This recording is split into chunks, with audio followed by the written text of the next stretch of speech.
Yo, it's your boy Recruit Zero here, live, render ATL. Yo, we're just knocking them out. We're meeting all these amazing tech experts and just bringing you the knowledge you need to know in all these different segments of the industry. Of course, we got, on the best side, the left side, Uncle Charles, we here, baby. exactly, and with us, we have data and AI expert Kierra, and I'm gonna let you introduce him, let the people know exactly what you do. Okay, yeah. Hey, y'all. I am Kierra, aka the Data Conversationalist. I am a data and AI strategy consultancy for expert, where I have my own consultancy and firm. I also do data and AI career coaching, as well as data content creation. I also am a speaker now. I just got through speaking about AI agents for PMs here at Render, and I have about 4 more of these to go this year. Nice, nice. So I know your talk was on Agentic AI. So explain exactly what that is for the audience before we dive into it. Yeah, so Agentic AI is basically software that's able to perform tasks for you and make decisions on behalf of humans without human input. So you can think about this as, ChatGPT. You use this all the time, and it has this feature where you can search the internet. You also might use this for any of the coding assistants that you see coming out, where people are typing in prompts and it'll immediately build them out a website. And then also the oldest one that a lot of us know, Siri and Alexa. We talk to Siri, we tell it to schedule, a task or a meeting in our phones, and boom, it's there. So that's what Agentic AI is. Okay, cool. So we all, I know the promises of Agentic AI, right? And then there's a part of me that's like, do I want AI controlling my devices to that degree, or taking action when I could just do it myself, right? So we've talked to people who said, let AI be an extension and not replace everything. What would be the appropriate balance when it comes to Agentic AI, and what would let it, take control over or give access to? Yeah, sure. So from the developer's perspective, I still don't think that we should give full autonomy to AI agents, mainly because the AI is only good as the data that we feed to it. And I know a lot of us are seeing these lawsuits coming out where, lawyers using ChatGPT for, in their court cases, and those cases don't even exist. Or worse, there's bias when people are trying to apply for mortgages and they're getting declined because they're Black and things like that. So it's not the AI that's the issue, it's actually the data behind it, and there's a lot of bias in it.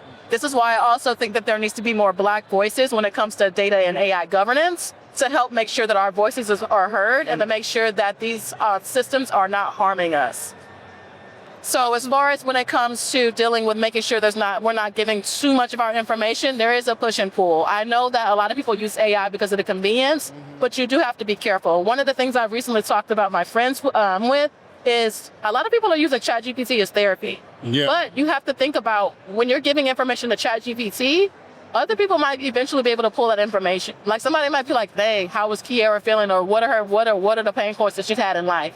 I wouldn't want that, especially as I'm becoming more of a public figure. Yeah. Because that could be used against you. So you definitely want to be careful to talk about, to enter your information in these systems. Also, you do want to talk to companies and see about data privacy. How long are you able to retain this information? Can I have this deleted?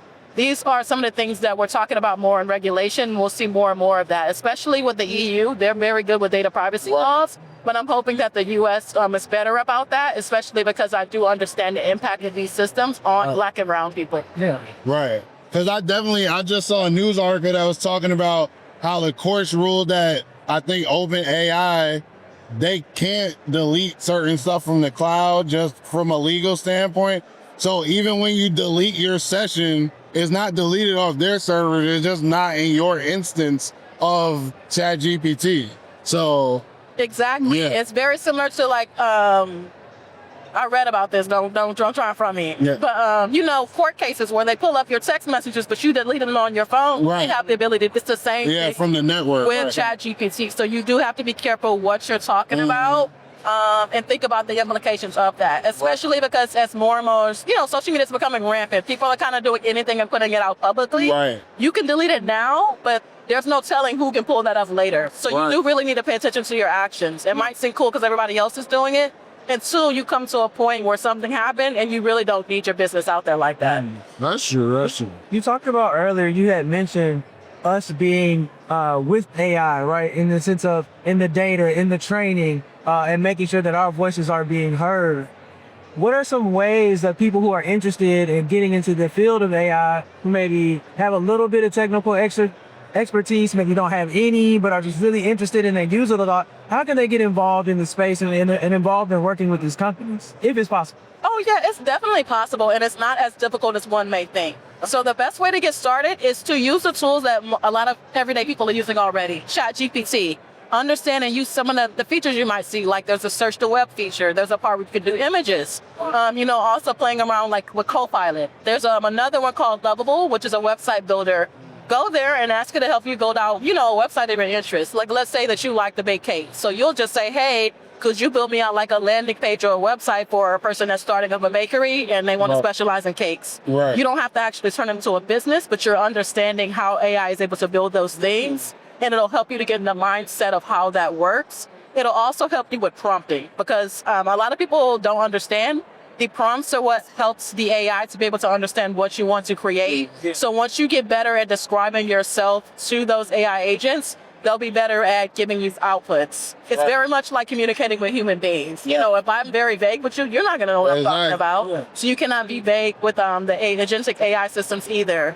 As far as schooling and education, so I do recommend going on Google. They have a AI course that's free. It's about 10 hours long. Okay. But it's Google. So you can use that certification as a way for you to even get your foot in the door and so you have a more of a technical expertise. You also can go on YouTube. I love YouTube because it's free 99. Especially if you decide you need to pivot and you don't want to do that no more. There's no lock. Right. So Google has a lot of actual people explaining, what AI is, the different components of it. And then also people have something where you can build with them and create projects using AI as well as coding and making AI systems. So it's a very easy way to get started. Those people walk you through those tutorials. And you don't always have to get a degree. At this point, a lot of companies are asking for the expertise just because they need it ASAP. They want systems ASAP. They want to look good. Everybody's going to pursue something new every day. So they need people that are like more expertise versus did you go to college for 4 years, 4.0 and all that. So it's a really good way to get your foot in the door because they're going to take you over the college graduate because you've built out a system, or even if it's a pet project versus, the new grad, they went to college, but they don't know anything about AI. They need somebody who can build now. Right. Yeah. Okay. So with that, I want to kind of pivot back to the agentic AI stuff. We spoke to a dating app founder where they use agents within the app. And we talked about kind of the anthropomorphism, sorry, it's been a long day, of the AI agents where people were, because it's intimate conversations on the app and people were starting to like get intimately attached to the AI agent. Yes. So where do you see that with like other segments of things that you may encounter, and where would you see the way to kind of counteract those things and make sure people, there's that hard delineation of this is a machine, like even though it could pattern match and like tell you what you want to hear, like you said with the therapy, understand this is not a person. Right. Exactly. I'm glad that you brought up the pattern matching. So at this point, Gen AI, especially when you're dealing with language models, is what they call them because you're going to be they're outputting text to you. It's literally just advanced autocorrect. Right. And like you said, it's pattern matching. It just looks at a bunch of words, or it basically looks at like a bunch of books, and it counts how many times it sees the same sentences and word structure formed over and over again. And then based off of what you give it, it uses that knowledge from that sentence structure to give you something. So it does not have any type of conscious. Right. It does not understand emotions. It does not have, actual real like brain synapses like an actual human does. Right. So it's not even mimicking it. It's still software at the end of the day, and people have to keep that in mind. There's no human element coming through whenever you're talking to it. It's very much one-sided. Right. So with that being said, people do need to keep that in mind. I think that of course it will be rampant because a lot of companies will play into that. I mean, I'm pretty sure y'all seen the AI girlfriends and all of that stuff like that. I understand that with the race of social media and, everybody being on their phones, people are lonely because they're not going, and it sounds funny, but touching grass. Right. And because of this, I do think that there's going to be a turning point where people are going to crave human connection because we're too online. And I think that there's actually going to be a huge market for that very soon. With that being said, I do want people to be very aware that a lot of times these systems or these AI agents are trained to and not have a certain persona on how to respond back to you. Right. So they're always going to do it in a way that is going to make you want to crave or come back. Very similar to how we get served ads that makes you want to buy. Right. That you can technically say the way ChatGPT comes back at you, it can be like an ad if it's more so emotional. Exactly. So you do. While I understand there are people who don't have the resources to get therapy and all of that stuff, that work, I understand it. But you do have to keep that in mind because as we saw, there were people that were harming themselves just from talking to ChatGPT. And that can be really scary, especially for the youth, because they don't have the critical thinking skills to understand and separate what's actual real world from just a software component that's just going to say anything because they want you to return back to their site. So what are some things that are exciting you about agentic AI, right? Because they talk about AI as like, it was ChatGPT 3, then ChatGPT 4, and that was like LLMs in the chat. Then I guess this next phase is supposed to be agentic AI, and then at some point we're supposed to get to AGI. I guess maybe one day, but since we're in this kind of phase where I want to say it's mature, but we're starting to get more understanding and allowing it to kind of access different things, what is starting to excite you about what possibilities are available with agentic AI? Yes, so I'm actually really excited from an entrepreneurship point of view, especially for Black people. AI can really help you with outsourcing or getting a lot of tasks done that you typically don't want to do, especially if you're like a all-in-one person that's only, one-man show. Yeah. For instance, there's agents that can help you with cold outreach, where it'll go and find whatever, your target market is, and go find those people and email them for you. That saved a lot of time. You can set that up. You also could do something where even if it's replying to emails, or if you need to sift through and find, certain demographics of who to sell to, or based off of what your customers like, what are new ideas that you should be coming up with to cater to them. Also, it's very simple like that, and I think it's very cost effective, and I think it also just frees people up to do the things that matter most, especially when it comes to affecting their bottom line. And I also think that this agentic AI actually opens up a lot of opportunities for us in the market, just with a bunch of the AI engineer roles, data governance roles, and also there is no AI without data. Right. So I know a lot of people like to forget, data's boring, there's no data science, whatever. No, it's picking up more than ever because those data roles are the ones that give data to the AI. Right. So if you want to become a data engineer, and then I even tell people when you're getting started in data and you don't have a technical background, even being a data analyst and helping to build out dashboards that just show data that companies can use is amazing, and it's very lucrative. I know that it's not much talk about it, but that's because people are most so focused on hype, whatever's going to get people's attention. Right. But data is really where it's at, and it touches across all the different mini ecosystems in the tech world. Gotcha. Do you think we'll ever get to a place where, let's say I have a company, right? And I know you can do it now, but I want to say maybe it would be easier to start saying like, hey, here's my data, and let me start making my own model to do the things that I need it to be, versus just going to ChatGPT online and giving it my data. We do it in the reverse, and we say, here's my data, and I want to use this kind of locally. Do you think that that's something that's going to be, has it happened, or will it be happening soon and you'll be able to take advantage of? Oh yeah, it's definitely happening. Of course, it's just not as rampant because, the LLMs are just big. There's something called small language models as well. They just have a smaller context or understanding of what's going on. It's more niche, especially if you let's say you only want to focus on healthcare, or you only want to focus on the entertainment industry or the food industry. It's very possible. Lots of companies are doing today. Like Netflix, they just created their own entertainment large language model to handle just dealing with theirs. Okay. And then there was another financial company that created theirs just for their financial data. But I say that just when you see big companies do stuff, you can do it on a lower level too. I believe there's a model called Llama. It's more so smaller, and of course, a lot of people are using that, especially if you want to be on-prem. You don't want to be in the cloud. You want to stay local and build your own stuff. Right. You can. And then there's also a thing called fine-tuning, where you can take a pre-existing model, and then if you have your own data, you can retrain it on that to where it's more customized to whatever your needs are. Because, I've seen people daisy chain and Mac minis together to build their own stuff like that. So even with Raspberry Pis, it's very possible to build your own local model at home. And if you even want to have that for your own cloud system, there's something called a NAS. So it's your own internal cloud system you can have at home in case you don't trust or want to use GCP or AWS or anything to store your photos and information and stuff like that. So we had somebody on earlier and we talked about AI taking some of the entry-level coding times, right? Yeah. Because they can just, they're just so much quicker and efficient sometimes in bringing someone on and training them up. When we think about the jobs that might be taken, right? A lot of the entry-level software jobs, entry-level business jobs, white-collar jobs. What are some of the new jobs or opportunities that might come from it, right? So when one door closes, another one opens. Yes. True, those entry-level jobs are closing. Does that mean maybe more opportunities for entrepreneurship because AI is so good, or does it look different in their business space? Could you talk about that just a little bit? Yeah, absolutely. I actually love this subject because, yes, there is a lot of fear mongering with the AI is taking your job. I'm going to be honest. A lot of people are trying to trick you out your spot.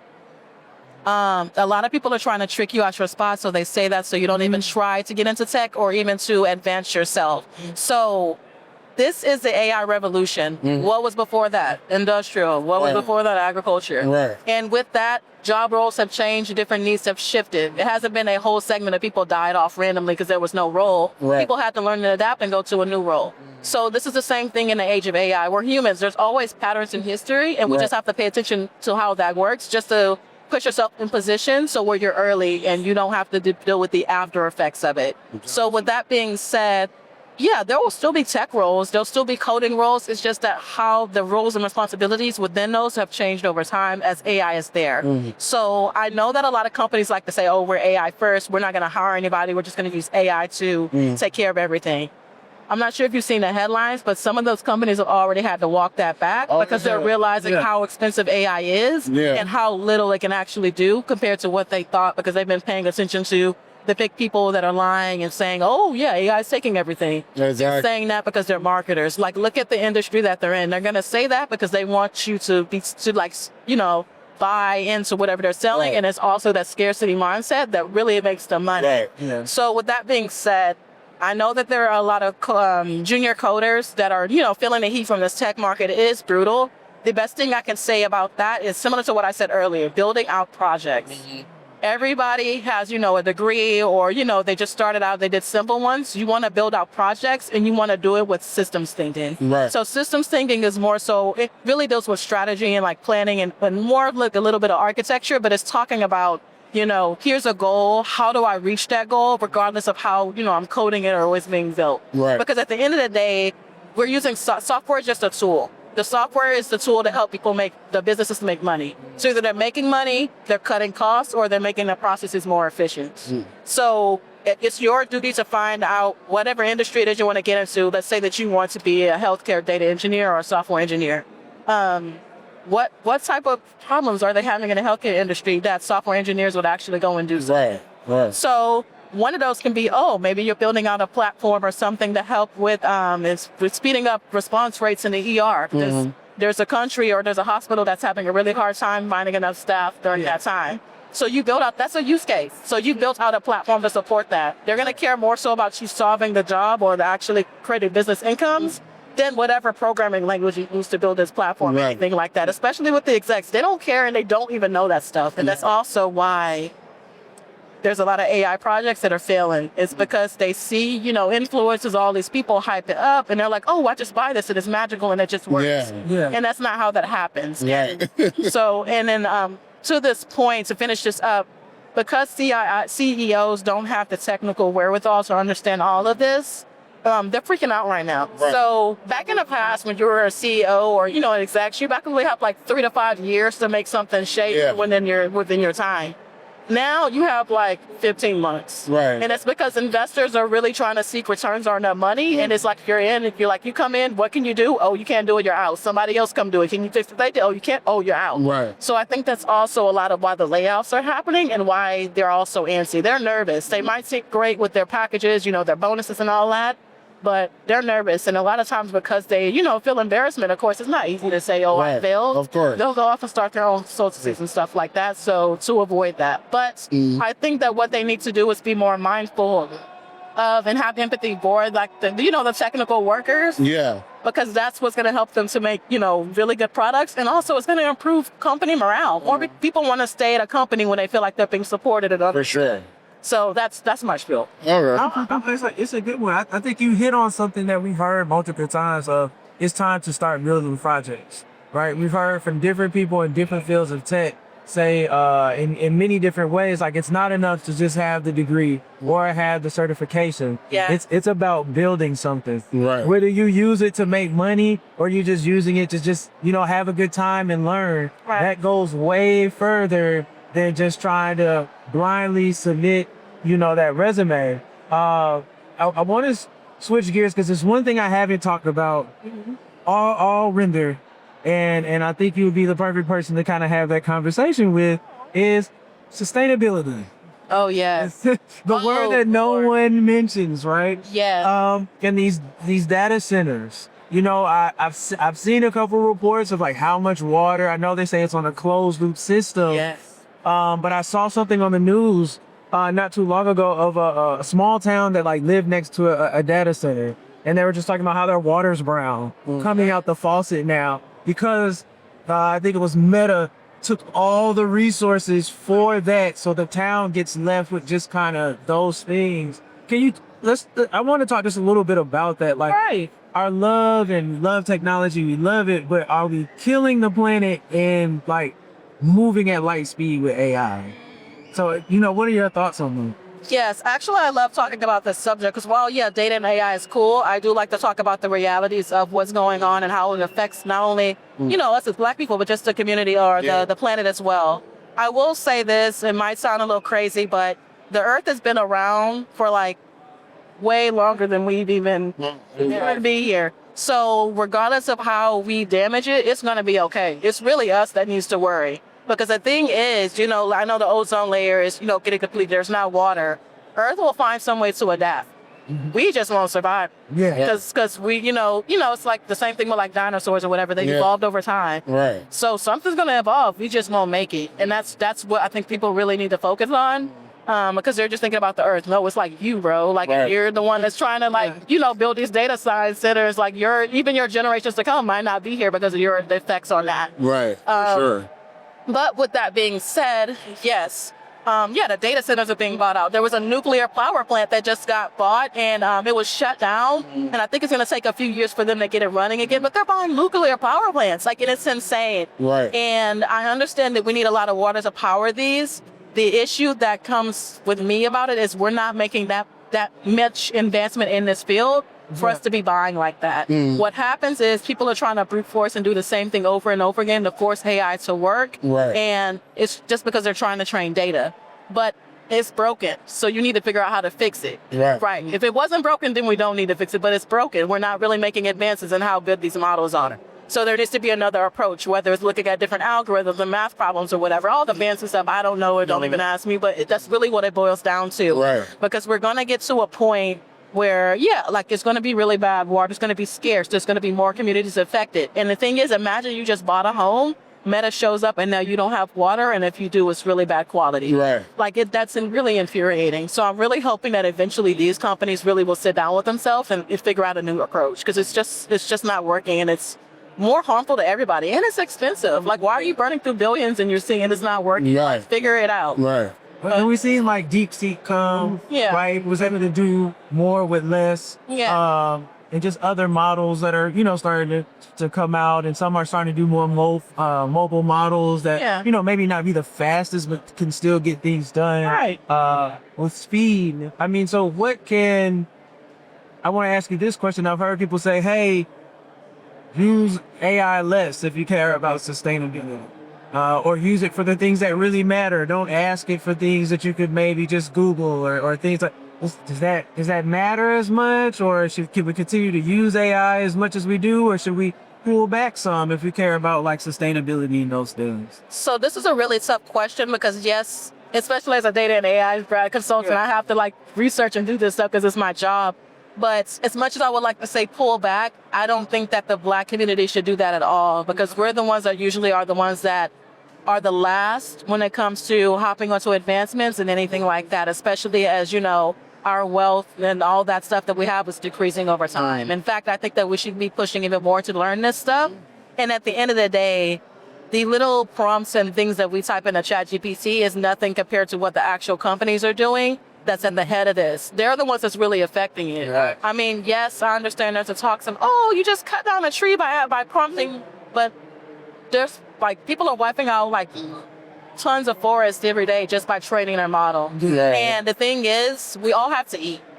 So I understand that's also that's a part of sustainability for humans. Yeah. Like, so I think people should focus more so about themselves and what they can do to stay ahead when it comes to AI versus, you know, oh, we have to stop and not do it. Because the thing is, even if our community stops, all the other ones are going to keep going. And then look at us. Now we have nothing, and then we're also even further behind. Yeah. So, I mean, I know it's not the most, like, socially acceptable answer, but that's just the reality of the situation that we're dealing with. And we have to really make do with what we have and understand how to get ahead when we can. So as we wrap up, what would be one piece of advice that you would give to the audience on, you know, we talked about a bunch of different topics, but one takeaway that you would give to the audience to take from this episode? Yeah. So I just don't think that any of you should be scared of AI at all. Like I said, it helps. It helps. It's a tool. It's a partner versus it being something that's going to take from you. And the more that you accept that and just come to terms with what's really happening, the easier time it will be for you. I think that this is a time where generational wealth, and I know that's sort of a crazy term that's always being used, it's a buzzword, but it can be created if you're on the right side of things and you get started now. Even if you're listening to this podcast right now, it might seem like you're late, but you're actually extremely early in the game. Many people don't even know about AI at all, you know, unless you're like online, especially chronically online. So I do recommend just getting started. You do not have to be perfect. You don't have to understand immediately when you first start. It's very much like learning a language, learning how to ride a bike. Repetition is one that's going to help you to be able to soak those things in and understand how to learn and what to learn. Also, the best way to also learn AI is just to figure out how to use it in your day-to-day. So let's say that you're like a customer support job, figuring out how you would use AI to help you categorize tickets or anything like that. There's so many ways that you can figure that out. And also, the best way to figure this out is to ask ChatGPT. Hey, ChatGPT, I currently do this. How can I use AI to help me, you know, help automate some of the things in my role so I can focus on other things and also appeal to, you know, hiring managers or whoever it is later down the line if I do need to pivot into a AI adjacent role. That makes sense. So, I mean, you heard it from us. Experts, we bring you all the knowledge you need to keep up to date, keep shining in these fields. So we appreciate all the information. This was amazing. And go experiment with some agentic AI. Don't be scared. Don't get tricked out your spot. Hello. And keep watching Ultimate Blerds. We'll see you on the next one. Peace.